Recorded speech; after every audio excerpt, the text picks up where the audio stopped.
Gold, trusted gold buyers. మీరు తాకట్టు పెట్టిన బంగారాన్ని విడిపించి ఈ రోజు ఉన్న మార్కెట్ ధరకు కొనబడను.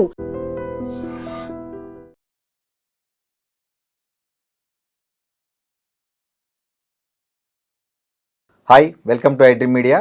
నేను మీ రొద్దం శ్రీనివాస్. ఇవాల్టి మన టాపిక్ జాతీయ అంతర్జాతీయ రాజకీయాలు, వ్యాపార సంబంధాల గురించి మాట్లాడదాం. ప్రధాని మోదీ ఇటీవలే మలేషియాలో పర్యటించారు. ఆ దేశంతో పలు ఒప్పందాలకు సంబంధించిన అవగాహన, దాని మీద సంతకాలు కూడా చేయడం జరిగింది. అలాగే భారత్ అమెరికా ట్రేడ్ ఉద్రిక్తత కొనసాగుతోంది. ఇంకా నెక్స్ట్ ఈ ఫిబ్రవరి చివరిలో అదేవిధంగా ఇజ్రాయెల్ ట్రిప్ కూడా ప్లాన్ చేస్తున్నారు ప్రధాని మోడీ. ప్రధాని వెళ్ళి ఆ దేశంతో ఎలాంటి డీల్స్ చేస్తారనేది కూడా చాలామందిలో ఒక ఆసక్తి ఉంది. దానికి తోడు బంగ్లాదేశ్లో ఎవరైతే ఇస్లామిక్ మతవాద శక్తులు అనుకుంటున్నామో ఆ పిఎన్పి పార్టీ గెలవడం జరిగింది. అక్కడ కూడా ఆ బంగ్లాదేశ్ ఎన్నికల ఫలితాలు మన దేశ దౌత్య సంబంధాల మీద కావచ్చు, అదేవిధంగా అక్కడ మైనార్టీలో ఉన్నటువంటి హిందువుల భద్రతకు సంబంధించి కావచ్చు, ఎలాంటి ప్రభావాన్ని చూపుతాయనే విషయాలను మాట్లాడదాం. మనతో ఉన్నారు geo political analyst Prasad Peketi గారు. నమస్తే ప్రసాద్ గారు. నమస్కారం అండి. ప్రసాద్ గారు, ప్రధాని ఈ ఫిబ్రవరి మొదటి వారంలో 7-8 తేదీల్లో మలేషియాలో పర్యటించారు. సో అక్కడ ఆ దేశంతో కొన్ని సంబంధాలు ఏర్పరచుకోవడానికి కొన్ని అవగాహన ఒప్పందాలు చేసుకున్నారు. అసలు మలేషియాలో భారత ప్రధాని వెళ్ళి ఏం చేశారు, ఎలాంటి ఒప్పందాలకు సంబంధించిన అవగాహన సంతకాలు చేశారు, దాని ప్రభావం భారతదేశం మీద, భారతదేశంలో ఉండేటువంటి వ్యాపార విస్తరణకు సంబంధించిన దాని మీద ఎలా ఉండబోతుంది? ఈ ప్రధాని మోదీ గారు మలేషియా వెళ్ళేది చాలా సిగ్నిఫికెంట్ అండి. ఇది అంటే మనం చైనా వాళ్ళ విస్తరించే ధోరణి ఎట్లా ఉంది అంటే, భారత చుట్టూ పర్ల్ ఆఫ్ స్ట్రింగ్స్ అని ఏ దేశాలు అయితే ఉన్నాయో, ఇక్కడ నేపాల్, పాకిస్తాన్, బంగ్లాదేశ్, వీటన్నిటికీ అది ఫండింగ్ చేస్తుంది. చాలా రోజులు చేయడం, వాళ్ళ ఓన్ బేసెస్ పెట్టుకోవడం చేస్తుంది. అంటే భారత్ చుట్టుముట్టే ప్రయత్నం వాళ్ళు చేస్తున్నారు. అయితే భారతదేశం ఏం చేస్తుందంటే, చైనాకి చుట్టుపక్కల ఉండే దేశాలు ఏవైతే ఉన్నాయో, వియట్నాము, ఫిలిప్పీన్స్, ఇటువంటి దేశాలందరితో మంచి సంబంధాలు ఏర్పరచుకోవడానికి ప్రయత్నం చేస్తుంది. అట్లాగే తైవాన్, ఇట్లా. అయితే ఆసియాన్ అన్న కంట్రీస్ ఏవైతే ఉన్నాయో దాంట్లో మలేషియా చాలా పెద్ద ప్లేయర్ అండి.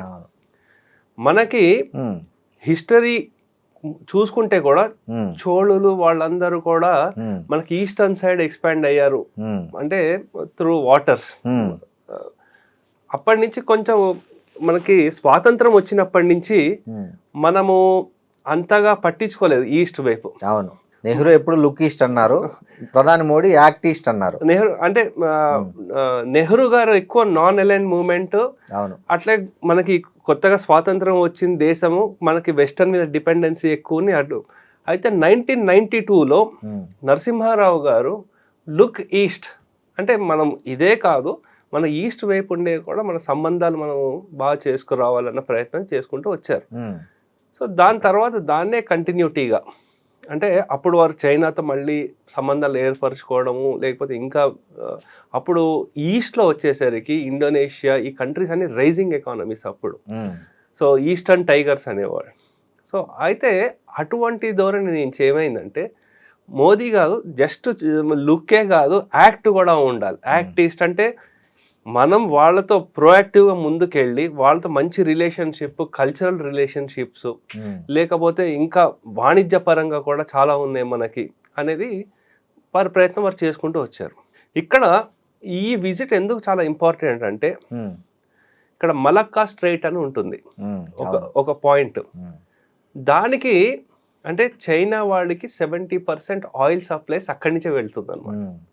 అలాగే వాళ్ళు ఎక్స్పోర్ట్ చేయాల్సినవి 60% అక్కడ ఆ రూట్ నుంచే వస్తుంది. అక్కడ ఏమైనా ప్రాబ్లం వచ్చిందంటే చైనా వాడి సప్లైస్ అన్నీ ఆగిపోతాయి.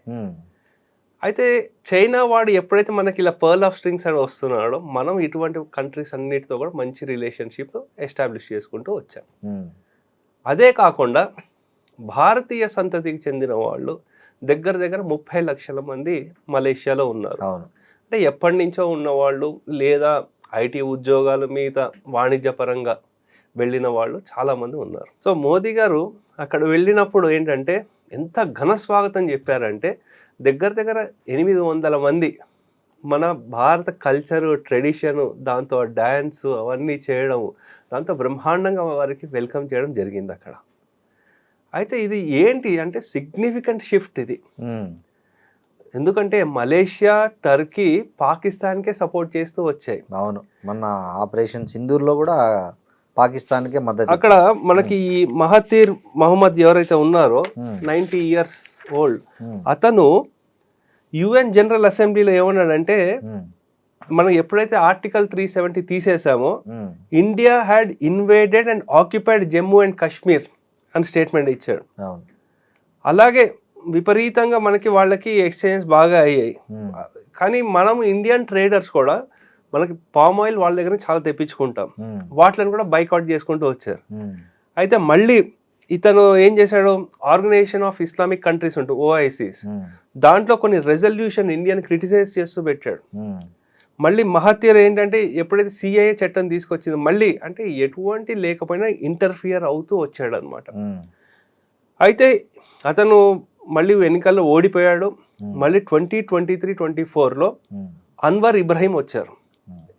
ఆయన కొంచెం మనకి మళ్ళీ ఆ రిలేషన్షిప్ని సెటరేట్ చేసుకుంటూ రావడము, దాంతోపాటు ఇంకా మనకి సత్సంబంధాలు ఏర్పరచుకోవడము, ఉట్టి మనం పామ్ ఆయిలే అనుకుంటాం అలా కాకుండా ఇంకా డిఫెన్స్లో కోఆపరేషన్స్ కూడా చేసే ప్రయత్నాలు వారు చేస్తూ వచ్చారు. అది ఇంకా మనకి రేర్ మెటల్స్ ఏవైతే ఉన్నాయో దాంట్లో కూడా రేర్ మెటల్స్తో కూడా మంచి ఇవి తీసుకురావడము అనేది ఆ ధోరణితో వీరు మంచి ఏర్పాట్లు చేసుకుంటూ వచ్చారు. అంటే మోదీ గవర్నమెంట్ వచ్చినప్పటి నుంచి 2014 నుంచి అండి కొన్ని మేజర్ మైల్ స్టోన్స్ వచ్చాయి. ఎస్పెషల్లీ ఒక అఫీషియల్ అనౌన్స్మెంట్ చేయడము, దాంతోపాటు టైసన్ ఇచ్చేయడము, ఇంకా మొత్తం మన రిపబ్లిక్ డేకి 2018లో మొత్తం ఏషియన్ కంట్రీస్ అందరినీ స్పెషల్ గెస్ట్గా ఇన్వైట్ చేయడము, ఇటువంటివి చాలా చేస్తూ వచ్చారు. అయితే ఇంకా క్వాడ్ దేశాలు ఏవైతే ఉన్నాయో ఇండియా, US, జపాన్, ఆస్ట్రేలియా, ఇవి ఇంకా మనకి చూసుకోవాలంటే ఈ దీంట్లో ఫిలిప్పీన్స్ని, ఇండోనేషియాని, మలేషియాని తీసుకురావడం. మనకి ఇంకా డిపెండెన్సీ ఒకటి చెక్ చేయాలంటే చైనా వాళ్ళ మీద మనకు సెమీ కండక్టర్ మీద చాలా డిపెండెన్సీ ఉంది.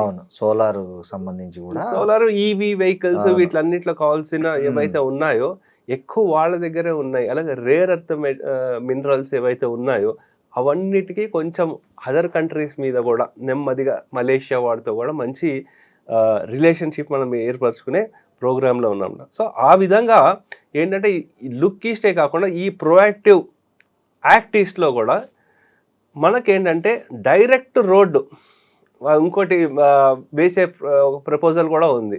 దాంట్లో కూడా మనకి మలేషియా కూడా కలిసి వస్తుందని. దేనికి రోడ్ వేయబోతున్నారు అంటే ఈ రోడ్ ఏంటంటే అండి మనకి ఇండియా, మయన్మార్, థాయిలాండ్, అక్కడి నుంచి కాలాదన్ అని నైబర్హుడ్ ఫస్ట్ అనే ఒక ప్రోగ్రామ్ ప్రకారం, సాగర్ అని ఇంకో ప్రోగ్రామ్, అంటే security and growth for all in the region.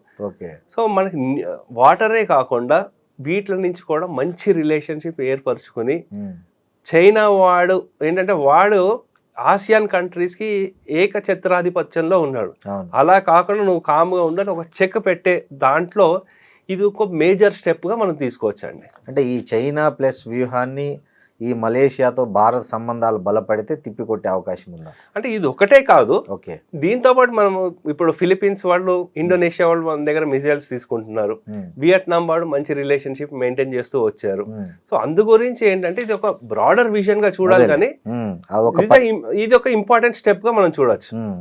ఇంకోటండి, ఈ ప్రధాని చివరి వారంలో మన ఇజ్రాయెల్లో కూడా పర్యటించనున్నారని తెలిసింది. కరెక్ట్. సో ఇజ్రాయెల్తో భారత సంబంధాలు ఇప్పుడు ఎలా ఉన్నాయి? ప్రధాని మోడీ అక్కడ పర్యటించడం వల్ల జరిగే లాభాలు ఏంటి భారతదేశానికి కానీ, ఈ వాణిజ్య పరంగా, రక్షణ శాఖ పరంగా ఏం జరగబోతోంది ఇజ్రాయెల్ పర్యటన ద్వారా? అంటే మనము ఇంపార్టెంట్ చూడాల్సింది ఏంటంటే అండి, గత 80 సంవత్సరాల్లో ఇజ్రాయెల్కి భారత్కి రిలేషన్షిప్ ఎలా ఉండేది అనేది మనం చూసుకోవాలి. ఇజ్రాయెల్ దేశం ఏర్పాటు అవ్వడానికి ఓటింగ్ జరిగినప్పుడు భారతదేశం ఇజ్రాయెల్కి ఎగెన్స్ట్గా ఓటేసింది అప్పుడు. అవును. సో ఎందుకు ఎగెన్స్ట్గా ఓటేసిందంటే మత ప్రాతిపదికన మనం విడగొట్టకూడదు, మేము నాన్ అలైన్డ్ మూవ్మెంట్లో ఉన్నాము అండ్ నెహ్రూ గారు ఎగెన్స్ట్గా ఓటేశారు. ఎందుకంటే దానివల్ల మళ్ళీ భారత్ అప్పుడే కాశ్మీర్లో టెన్షన్లు కూడా వస్తాయి. సో అందుకు ఈ టెన్షన్లో ఉండకూడదు, మళ్ళీ ఎందుకంటే ద్వంద్వ వైఖరి అయిపోతుంది. అవును. సో అలా ఉండకూడదు, ఒకటే కలిసి ఉండాలి అన్న దాంతో వారు నెహ్రూ గారు వేశారు. అప్పటి నుంచి ఇజ్రాయెల్ వారితో మనకు అంతంత మాత్రమే సంబంధాలు ఉండేవి. అయితే 1960s అండి, అంటే వాళ్ళు కాన్సులేట్ వాళ్ళు ముంబైలో 1953లో ఓపెన్ చేసినప్పటికీ భారత్ ఎప్పుడు కానీ అరబ్ నేషన్స్ కి ప్రయారిటీ ఇస్తూ వచ్చింది. అయితే మనకి ఎప్పుడైతే చైనా వాళ్ళతో యుద్ధం జరిగిందో, అలాగే మనకి పాకిస్తాన్తో యుద్ధం జరిగిందో, అప్పుడు వాళ్ళు కోవర్ట్ ఇంటెలిజెన్స్ మనకి ఇస్తూ వచ్చారు.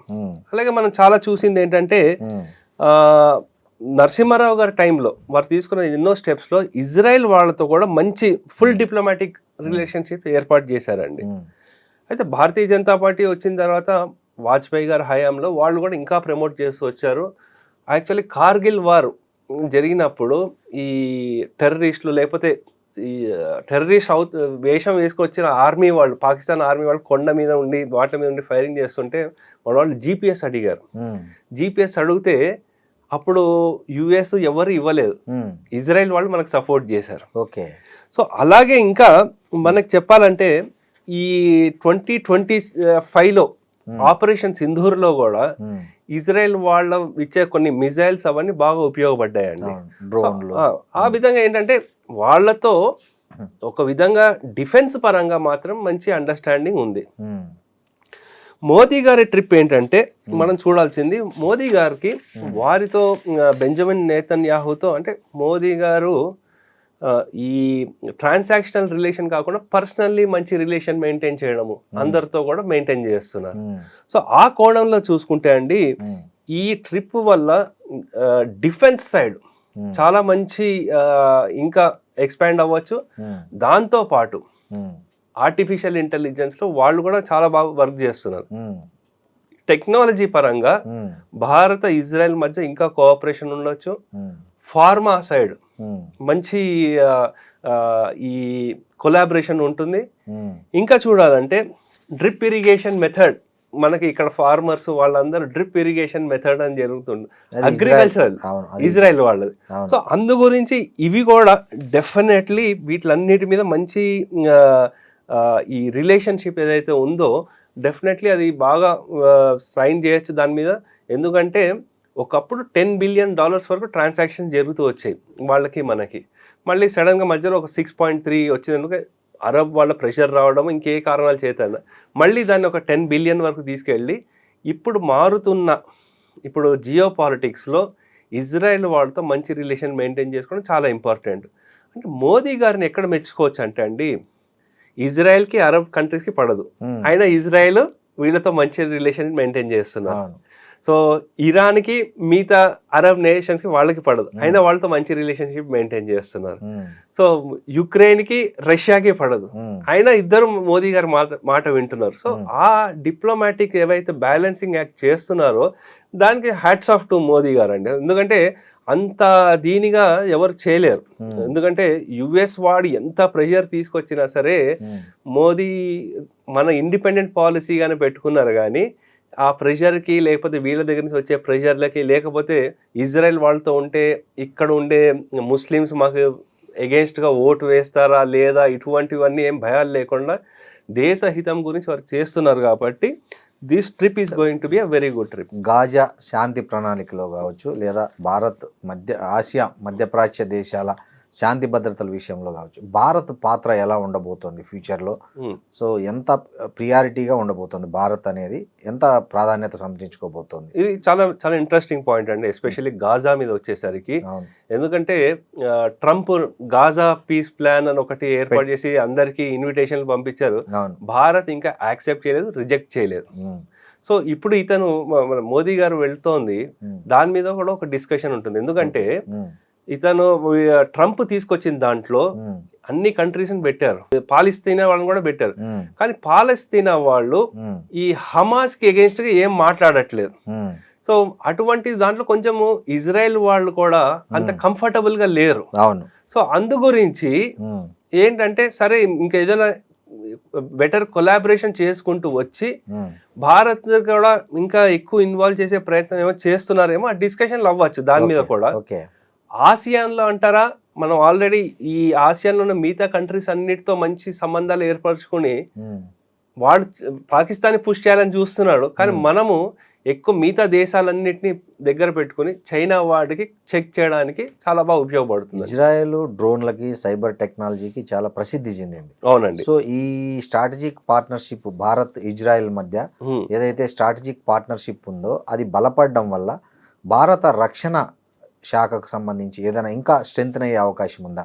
డెఫినెట్లీ అండి. ఎందుకంటే మనకి laser guided missiles for Mirage 2000 fighters వాళ్ళు ఇచ్చారు. అలాగే మనకి సర్వేలెన్స్ డ్రోన్స్ వాళ్ళ దగ్గర నుంచి వచ్చింది. ఇంకా మనకి ప్రిసిషన్ స్ట్రైక్స్ అంటే కరెక్ట్ పిన్ పాయింటెడ్ స్ట్రైక్స్ ఏవైతే జరుగుతుందో. ఇంకోటి మనం చూసాము ఇక్కడ జైషే మొహమ్మద్ వారిది వాళ్ళ కాంక్రీట్ ని దూసుకుంటూ లోపలికంటే వెళ్ళిపోయి బ్లాస్ట్ చేసిన మిజైల్స్ ఏవైతే ఉన్నాయో అవన్నీ ఇజ్రాయెల్ నుంచి వచ్చింది. సో ఆ విధంగా ఎందుకంటే ఆల్రెడీ మనం వాళ్ళ టెస్ట్ చేసాము, బాగా పని చేస్తుంది, కానీ కోఆపరేషన్ బాగా వస్తుంది. సో వాళ్ళకు కూడా ఇప్పుడు వీళ్ళందరితో వార్కి వెళ్తున్నట్టు వాళ్ళకు కూడా ఎకానమీకి చాలా అవసరం పడుతుంది. సో ఈ కోఆపరేషన్ వల్ల it's going to win win situation అండి. సో డెఫినెట్లీ అమెరికా భారత్ మధ్య జరిగిన డీల్లో మోడీ అసంతృప్తిగా ఉన్నట్లు విన్నాను అని ట్రంప్ వ్యాఖ్యానించాడు. సో ఈ పరిస్థితుల్లో ఈ విదేశీ పర్యటనలన్నింటినీ ఎలా చూడాల్సి ఉంటుంది మనం? అంటే ముఖ్యంగా అంటే యుఎస్ దగ్గర నుంచి మనకి ప్రెషర్ చాలా వచ్చింది లాస్ట్ ఒక 3-4 ఇయర్స్ నుంచి. ఎస్పెషల్లీ యుక్రెయిన్తో వార్ జరిగినప్పుడు మీరు యుక్రెయిన్కే సపోర్ట్ చేయాలి, లేదంటే నార్త్ ఈస్ట్లో మీకు చైనా ఎంత ప్రెషర్ పెడుతుందో మీకు సపోర్ట్ చేసేవాళ్ళు ఎవరు లేరు అంటే మన వాళ్ళు ఏమన్నారంటే చైనాతో డెఫినెట్లీ మాకు డిఫరెన్స్లు ఉన్నాయి, అది 2 నేషన్స్ మేము తీర్చుకుంటాం, మా ఇండిపెండెంట్ పాలసీ అని చెప్పడం జరిగింది. సో ఎందుకంటే భారత్ ఇప్పుడు కూడా మనకి మన వెపన్స్కి 60-70% పార్ట్స్ అవన్నిటి మీద రష్యా మీద డిపెండ్ అయి ఉన్నాయి. సో అందు గురించి రష్యా వాళ్ళకి ఏ ఇష్టం మనమైతే వెళ్ళే అవకాశం లేదు. ఇంకా చెప్పాలంటే ఎప్పుడైతే ఈ ట్రేడ్ డీల్ గురించి లేకపోతే అగ్రికల్చర్ ఇవన్నీ ఓపెన్ చేయాలి అంటే మేము చెయ్యమని చెప్పేసాం. సో రష్యన్ ఆయిల్ మీరు ఇలా చేయకూడదు, మీరు కొనుక్కోకూడదు అంటే అరే నాటో దేశస్తులు మీ వాళ్ళందరూ ఉన్నారు, వాళ్ళే ఎక్కువ తీసుకుంటున్నారు, మేము నెల రోజులు ఎంతైతే కొంటాము అది మీరు 1 రోజు 2 రోజుల్లో కొంటున్నారు కదా, ఎందుకు ఈ ద్వంద్వ వైఖరి అని తిరిగి ప్రశ్నించాం వాళ్ళని. ప్రశ్నించాం ఎస్, మన జైశంకర్ గారి స్పీచ్ మనకు చూస్తే వాళ్ళని ప్రశ్నించడం జరిగింది. సో ఆ విధంగా చూసుకుంటే అండి వీళ్ళ ప్రెషర్కి మనం ఎక్కడ తల వంచకుండా మనము ఏంటంటే ఈ ఇండిపెండెంట్ వైఖరి ఉంది. అసంతృప్తిగా అంటే ఒక రోజుకి నిమిషానికి ఒక్కొక్కసారి ఒక్కొక్క మాట మాట్లాడతాడు. ట్రంప్ మనం అబ్జర్వ్ చేస్తే ఆయన ఏం చేస్తా అంటే ఎక్స్ట్రీమ్ అగెయిన్స్ట్ పొజిషన్ తీసేసుకుంటాడు, అక్కడి నుంచి నెగోషియేట్ చేసుకుంటూ వస్తూ ఉంటాడు. సో ఆయనకి ఎవ్రీథింగ్ ఈజ్ ఎ ట్రాన్సాక్షన్. ఆయనకి ప్రామిస్ చేసినవి వెనిన్జులా ఆయిల్ ఇంత గొప్పగా ఉంది అంత గొప్పగా ఉందని చెప్పారు, కానీ ఆ ఆయిల్ చూస్తే వాళ్ళ రిఫైనరీస్ ఎప్పుడో 50-60 సంవత్సరాల కింద ఉంటే ఎందుకు పనికి రాకుండా అయిపోయింది, వాళ్ళ రిఫైనరీస్ పనికిరాదు. నిన్న ట్రేడ్ డీల్ కుదిరింది కదా వెనిజులా, అందు గురించి మనకి ఇప్పుడు ఇక్కడ ఉండే మన రిలయన్స్ వాళ్ళ రిఫైనరీ అనేది వరల్డ్స్ లో బెస్ట్ రిఫైనరీ. అంటే క్వాలిటీ చాలా చెత్త క్వాలిటీ ఆయిల్ ని కూడా బెస్ట్ అవుట్పుట్ తీసుకొచ్చే టెక్నాలజీ అవన్నీ ఉంది కాబట్టి మళ్ళీ ఆ డీల్ ఒకటి. ఇప్పుడు కూడా చూసుకుంటే అండి నా దగ్గర కొన్ని నెంబర్స్ ఉన్నాయి. ఇప్పుడు ఏదో వీళ్ళకి సరెండర్ అయిపోయారు లేకపోతే ఈ అపోజిషన్ ఇటువంటి క్రిటిసైజ్ చేస్తోంది, కానీ $500 బిలియన్ నెక్స్ట్ 5 ఇయర్స్ అని ఒప్పందం అండి. సో దీంట్లో చూసుకుంటే ఆల్రెడీ మనం భారతదేశం 100 బిలియన్ వాళ్ళ దగ్గర నుంచి తీసుకుంటున్నాం మనం, వాళ్ళ దగ్గర goods and services every year. ఇంకా బోయింగ్ ప్యాసింజర్ క్యారియర్స్ అది 80 బిలియన్ మనకు తీసుకుంటాం. సో అది కాకుండా sky Guardian, Hunter killer drones, Apache attack హెలికాప్టర్లు ఏవైతే ఉన్నాయో ఇవన్నీ వాల్యూ యాడ్ చేస్తాయి అనమాట. సో దాంతో పాటు ఆయిల్ కూడా ఇప్పుడు మనం $65 అది కూడా తీసుకునే మనకి ఆ డిస్కషన్స్ నడుస్తుంది. ఇప్పుడు ఒకవైపు మనం రష్యా నుంచి చీప్గా మనం ఆయిల్ కొంటున్నాం, ఇప్పుడేమో అమెరికా పెట్టిన కండిషనే రష్యా నుంచి ఆయిల్ కొనొద్దు అని భారత్కు. సో అమెరికా ట్రేడ్ డీల్ ముందుకు సాగాలంటే రష్యా నుంచి ఆయిల్ కొనడం తగ్గించాలి. సో ఎలా బ్యాలెన్స్ చేయబోతున్నారు మోడీ రెండింటిని అని అంటే నేను అనుకోవడం అండి, ఈ రష్యా ఆయిల్ ఎందుకు కొనొద్దని అంటున్నారు, ఎందుకంటే వార్ ఉంది కాబట్టి. అక్కడ మనం ఎప్పుడైతే వాళ్ళ దగ్గర కొంటున్నామో వాళ్ళకి ఇండైరెక్ట్ గా వాళ్ళకి ఎకానమీని సపోర్ట్ చేస్తారో ఆ డబ్బులతో వాళ్ళు వార్ చేస్తున్నారు. అంటే మెయిన్ ఇక్కడ యుక్రెయిన్ వారే ఇష్యూ. నేను అనుకోవడము ఉమ్, ఇంకా వచ్చే నెల 2 నెలల్లో ఈ యుక్రెయిన్ వార్ ఏదైతే ఉంటుందో అది ఎండ్ అయిపోతుందని అనుకుంటున్నానండి. ఉమ్, సో దాంతో ఏమవుతుందంటే ఈ పెట్టిన ఆంక్షలన్నీ రష్యా మీద కూడా పోతుంది. ఉమ్, సో అందు గురించి ఈ రోజుకి ఈరోజు స్టాప్ చేస్తే ఆయిల్ కొనడము అది వెంటనే రిఫ్లెక్ట్ కాదండి. ఎందుకంటే వాళ్ళు అక్కడి నుంచి డిస్పాచ్ చేసేసిన ఆల్రెడీ అయిపోతుంది. ఉమ్. బహుశా ఇంకో నెల 2 నెలలు వేచి చూస్తే కానీ మనకి క్లియర్ పిక్చర్ అయితే రాదండి. ఓకే. సో ఇంకోటి మనకి ఆందోళన కలిగించే విషయం ఏంటంటే ఇప్పటికే బంగ్లాదేశ్లో మైనార్టీలుగా ఉన్నటువంటి హిందువుల మీద చాలా దాడులు జరుగుతున్నాయి, హింస బాగా పెరిగిపోతుంది రోజు రోజుకు. ఈ పరిస్థితుల్లో అక్కడ బిఎన్పి నేత Tarique Rahman landslide victory అంటే ఫుల్ మెజారిటీతో బంగ్లాదేశ్ ఎన్నికల్లో గెలుపొందారు. అవునండి. సో ఈ గెలుపు అనేది అక్కడ ఇప్పటికే ప్రమాదంలో ఉన్నటువంటి హిందువులకు మరింత ప్రమాదంగా పరిణమించబోతుందా?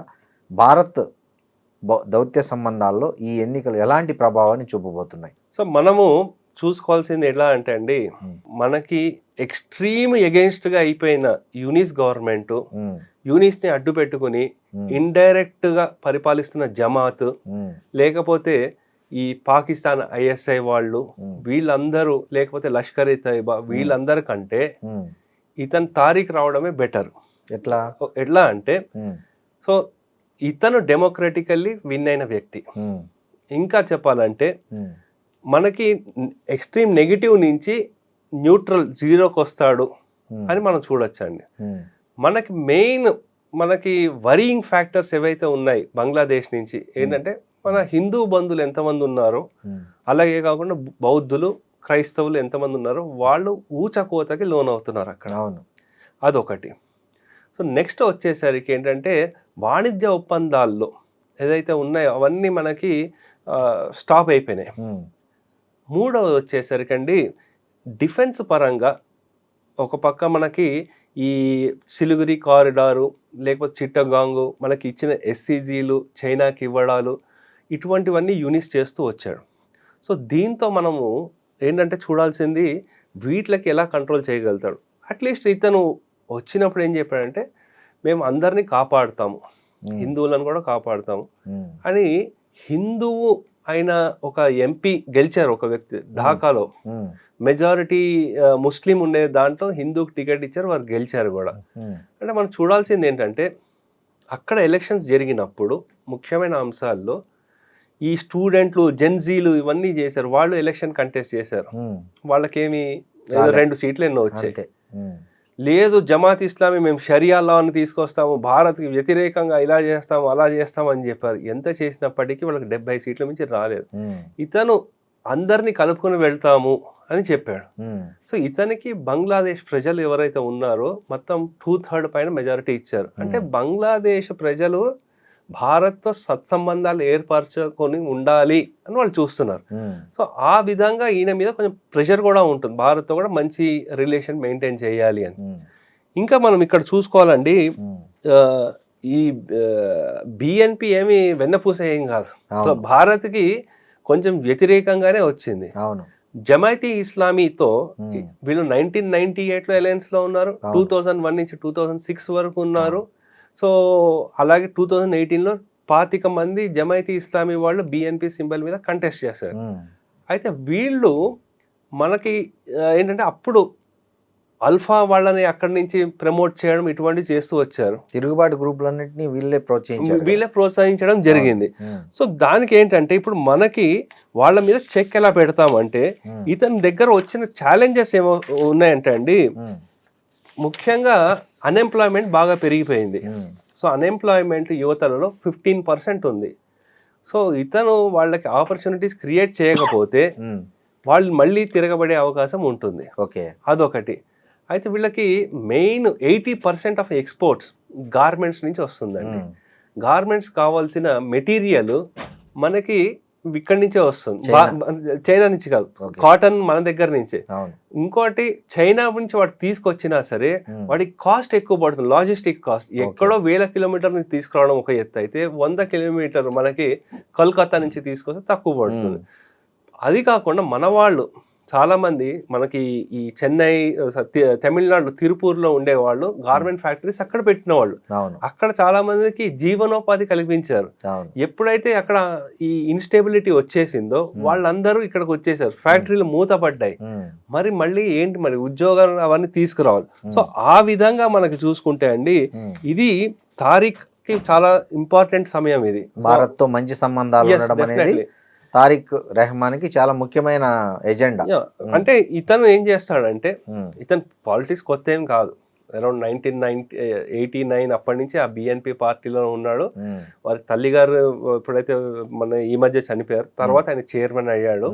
సో అతని మీద యాక్చువల్లీ చాలా అలిగేషన్స్ వచ్చాయి, కరప్షన్ అలిగేషన్స్ అవన్నీ వచ్చాయి, లేకపోతే గ్రానైడ్ అటాకులు చేశాడని అవన్నీ చెప్పడంతో ఒక 17 సంవత్సరాలు యూకేలోనే ఉండిపోయాడు అతను.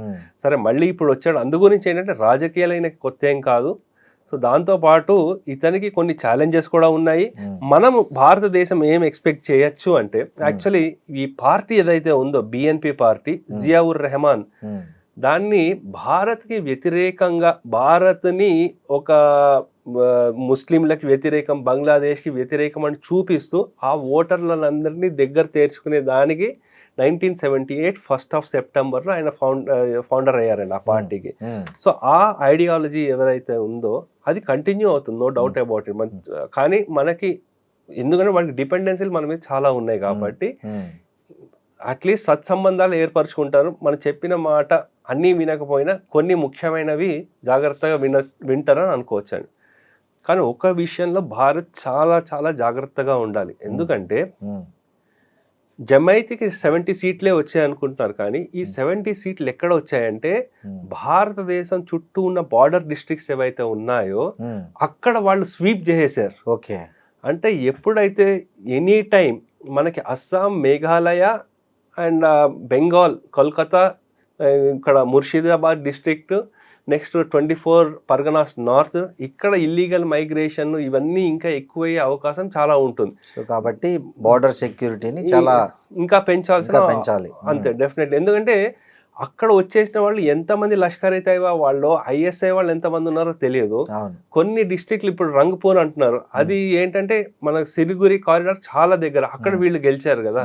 సో ఇటువంటివి ఏంటంటే మనకి అది నెగటివ్, అంటే యూనిస్ లేకపోతే ఇంత నెగిటివ్ కాకపోయినా సరే ఇప్పుడు కూడా మనం చాలా అప్రమత్తంగా ఉండాల్సిన అవసరం చాలా ఉందండి. సో మొత్తంగా బంగ్లాదేశ్తో భారత్ మంచి సంబంధాలు నెలకొల్పుకునే వాతావరణాన్ని మోడీ క్రియేట్ చేస్తున్నారు అంటారు. అంటే అది మంచి వాతావరణం అంటే ఇప్పుడు మంచి వాతావరణం ఉన్న దాంట్లో మనకు బెటర్ అనే చెప్పచ్చు. అవామీ లీగ్ అప్పుడు ఉన్నంత ఉండదు ఇప్పుడు. అంటే మనకి మోస్ట్ ఫేవర్డ్ నైబర్, ఎక్కువ సపోర్టింగ్ ఉండేది అవామీ లీగ్ ఉండేది. అంటే మొత్తం మనకి ఈ భారతదేశ ఉపఖండంలో చూసుకుంటే మనకి ఎక్కువ బంగ్లాదేశ్ సపోర్ట్, అటువంటి సపోర్ట్ మనకు ఉండదు. కానీ అది రియాలిటీ, మనం యాక్సెప్ట్ చేయాల్సిందే. కానీ ఉన్న వాళ్ళు బెస్ట్ ఆఫ్ ద బ్యాడ్ ని మనం సెలెక్ట్ చేసుకుని ముందుకు వెళ్ళాలండి. ఓకే, థ్యాంక్ యూ అండి. థ్యాంక్ యూ అండి ప్రసాద్ గారు. నమస్తే.